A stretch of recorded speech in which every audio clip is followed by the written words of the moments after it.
તો કેમ છો ખેડૂત મિત્રો? હું છું ચંદ્રેશ ઠાકોર અને તમે જોઈ રહ્યા છો આપણી યુટ્યુબ ચેનલ ખેડૂત કલ્યાણ. ઘણા સમય પછી મુલાકાત થઈ છે. થોડું ઘણું જે છે ચાર્ટ્સ ઉપર ફેરફાર થોડું અપડેટ હતું, તો એના વિશે ક્યાંક ને ક્યાંક એમ થયું કે આજે ચર્ચા કરી લઈએ મિત્રો. ઠીક છે, જીરાના ચાર્ટ વિશે વાત કરીશું. જે નવા લોકો જોડાયા છે એમને પણ ક્યાંક ને ક્યાંક થોડો ઘણો આઈડિયા આવે એ પ્રકારે જે છે આપણો જૂનો વ્યૂ પણ એમની સમક્ષ રાખી દઈશું. ઠીક છે, તો વીકલી ટાઈમ ફ્રેમથી શરૂઆત કરીશું જીરાની અંદર અને 1 મિનિટ માટે ઇન્ડિકેટર જે છે રિમૂવ કરીશ. ઓકે, તો આપણે વાત કરીએ ઘણા સમયથી તો જીરાની અંદર એક મંદીનો દોર આપણને જોવા મળ્યો. ઠીક છે, આપણે જીરામાં 65,000 એટલે 65,000થી શરૂ કરીને નીચેની તરફ 19,000 સુધીના ભાવ આપણને જોવા મળ્યા. ઠીક છે, ફિબોનાચી રિટ્રેસમેન્ટ ટૂલનો જો ઉપયોગ કરું અને આગળ જે પણ મોમેન્ટ આવી છે એને સમજવાનો પ્રયત્ન કરીએ તો ક્યાંક ને ક્યાંક 78% પણ વધુ જે છે લાસ્ટ મૂવનું આપણને રિટ્રેસમેન્ટ જીરાની અંદર આવતું જોવા મળ્યું છે મિત્રો. ઠીક છે, જે ખૂબ વધારે છે. ઇવન નોર્મલ કન્ડિશનની અંદર 62% લઈને 78% સુધીના લેવલોની આસપાસ કિંમતો હંમેશા આવી પોતાનું કામ ખતમ કરી ફરી પાછું રેગ્યુલર પોતાનું જે રૂટીન હોય છે તે સસ્ટેન આગળ કન્ટિન્યુ કરતી આપણને જોવા મળે છે. ઠીક છે, પણ આજના અત્યાર સુધીના સમયમાં જે છે 78%થી પણ નીચેની તરફ જીરું આપણને કામ કરતું જોવા મળ્યું છે. ઓકે, ફિફ્થ વેવ એક્સટેન્ડેડ ક્યાંક ને ક્યાંક અહીંયાથી આપણને આ જોવા મળી એવું આપણને લાગ્યું.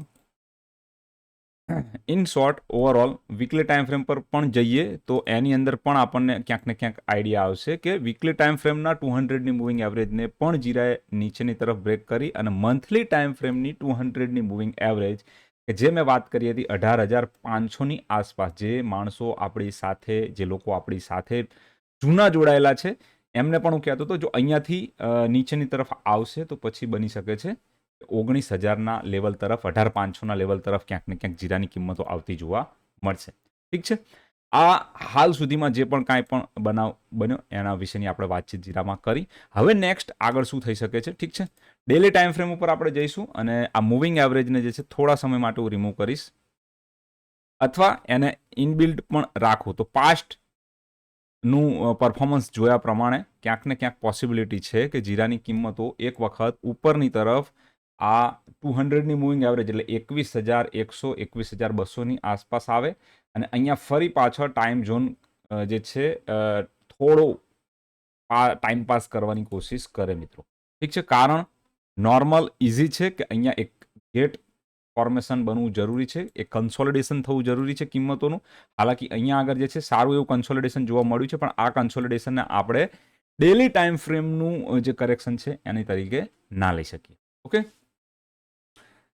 નેક્સ્ટ થિયરી આપણી જે વેવ કાઉન્ટની થિયરી છે એની પ્રમાણે જો વાત કરીએ તો એની પ્રમાણે પણ અહીંયા ક્યાંક ને ક્યાંક ડેલી ટાઈમ ફ્રેમમાં એક ટ્રાયેંગલ ડ્રો થતો જોવા મળ્યો, જેની વાત મેં અગાઉ પણ કરી હતી. ગ્રુપની અંદર પણ એના વિશેની ચર્ચા આપણે હું સતત જે છે કરતો આવ્યો છું. ઠીક છે,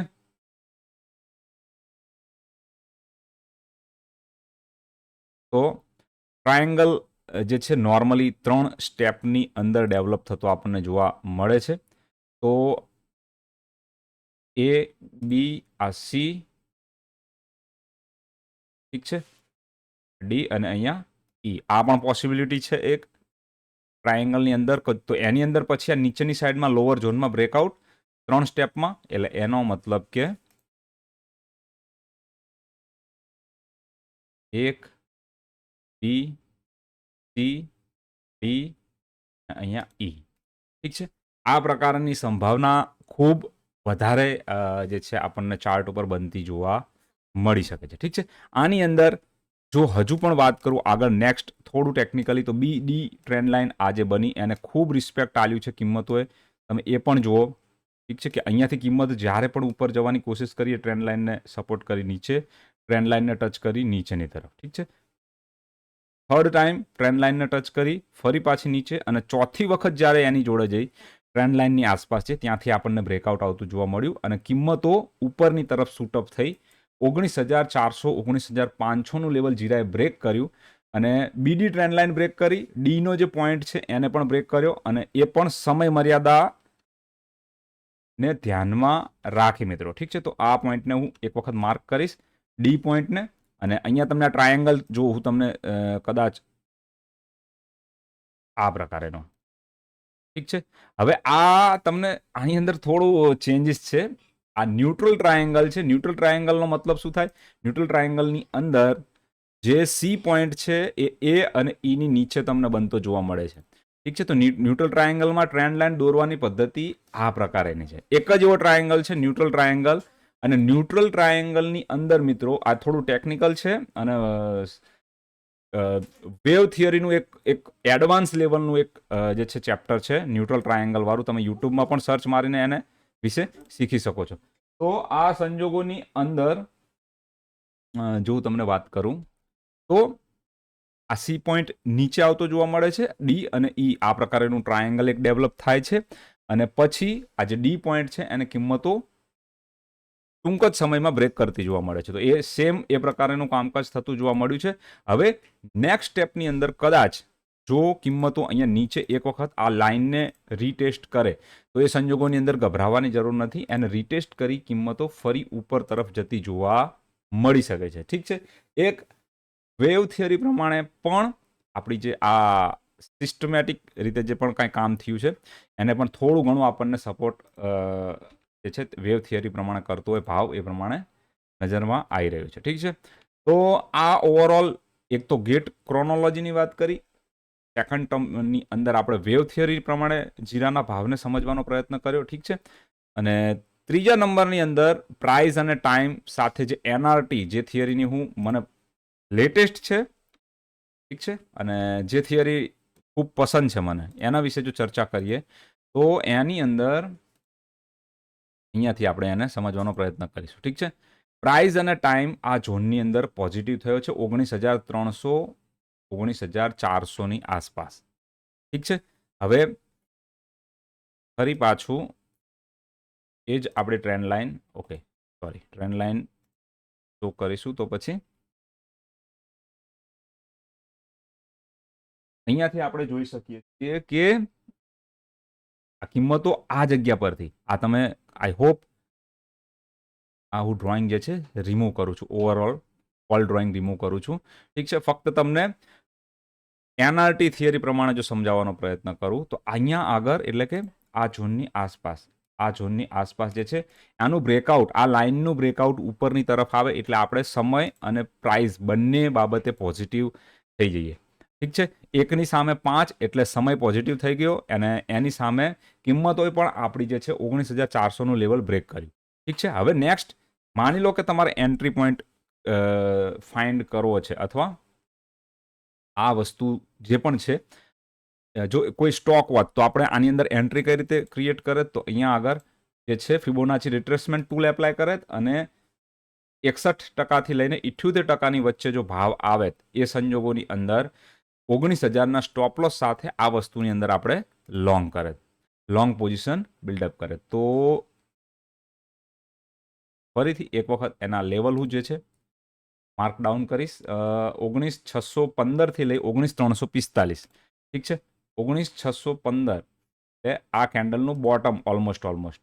ઠીક છે, આ એનો સ્ટોપ લોસ અને ઉપરની તરફ આને તમે જે 200ની મૂવિંગ એવરેજ આપણી ઉપરની તરફ શો થતી હતી એનો એક વખત લેવલ જોઈશું તો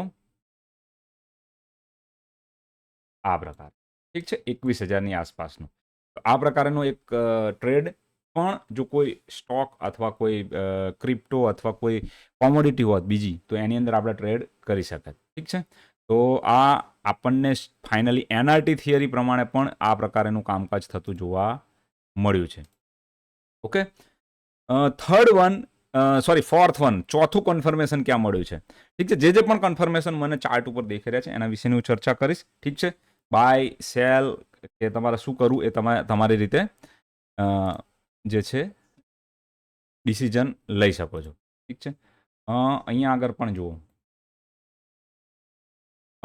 એક ન્યુટ્રલ ટ્રાયેંગલ વિશેની ચર્ચા કરવાની રહી ગઈ આપણે. ન્યુટ્રલ ટ્રાયેંગલમાં શું હોય છે અને એનું મહત્વ શું છે. ન્યુટ્રલ ટ્રાયેંગલ જ્યારે પણ ડેવલપ થાય છે, neutral triangle in the sense કે આ જે ન્યુટ્રલ ટ્રાયેંગલ ડેવલપ થયો, આ ન્યુટ્રલ ટ્રાયેંગલ જ્યારે પણ ડેવલપ થાય છે ત્યારે એની જે પણ ડાયરેક્શનમાં મોમેન્ટ આવશે એ ડાયરેક્શનની અંદર મિત્રો બની શકે છે કે 2 થી 3 ગણા ભાવ થઈ શકે છે.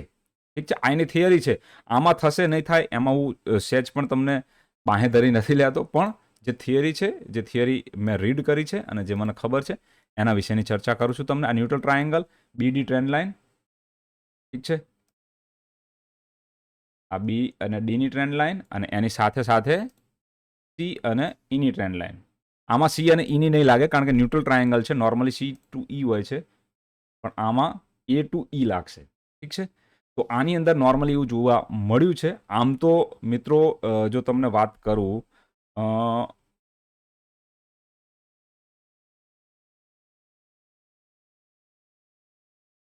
AWL, ઓકે,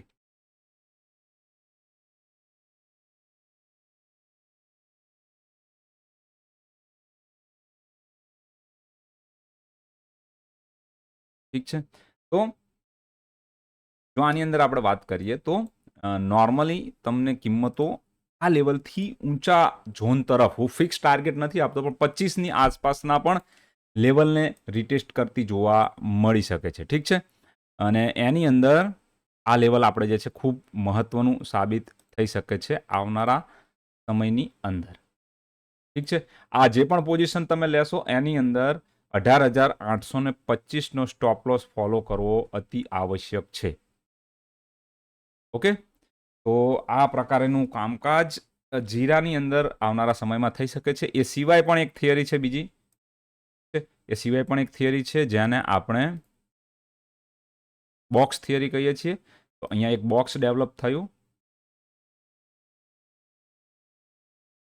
આને થોડું આપણે આ નીચેના ઝોનને જો થોડું ઓછું મહત્વ આલીએ, આ પ્રકારેનું એક બોક્સ ડેવલપ થયું છે. હવે નોર્મલી તમે એક ડાર્વિન, આઈ થિંક ડાર્વિન એની એક થિયરી છે શેરબજારની અંદર, એમાં પણ છે જ્યારે બોક્સ બને છે, બોક્સનું જે સાઈડમાં બ્રેકઆઉટ આવે છે, ઠીક છે, ત્યાંથી કિંમતો ઉપર તરફ નીકળે છે, ફરી પાછી ઉપર જાય છે, ફરી પાછું એક બોક્સ બનાવે છે, ફરી પાછી. આ ડાર્વિન બોક્સ થિયરી તરીકે તમે સર્ચ મારજો એની અંદર, ઠીક છે. આઈ થિંક એનું નામ ડાર્વિન જ છે લગભગ.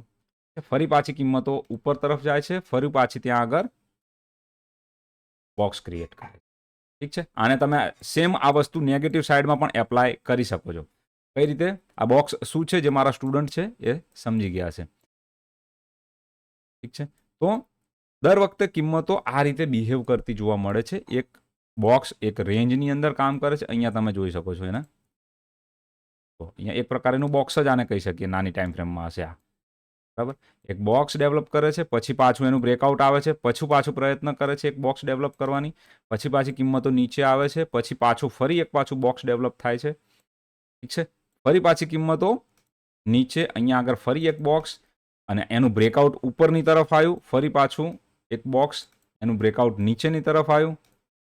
તો આ પ્રકારે કામ કન્ટિન્યુઅસ ચાલતું બજારની અંદર દરેક વસ્તુની અંદર આપણને જોવા મળે છે. આ પણ જો એક બોક્સ જ છે એક પ્રકારનું, ઠીક છે. બ્રેકઆઉટ નેગેટિવ, ફરી પાછું અહીંયા બોક્સ, બ્રેકઆઉટ પોઝિટિવ, ફરી અહીંયાથી કિંમતો ઉપર, અહીંયા હાલાકી ઓછી સસ્ટેન થઈ છે, અને ફરી પાછું આટલું મોટું બોક્સ અને કિંમતો ઉપરની તરફ શૂટઅપ થતી જોવા મળી છે. ઠીક છે, તો આ પ્રકારનું વલણ કદાચ જીરાની અંદર ભાવ કરતો જોવા મળી શકે છે મિત્રો.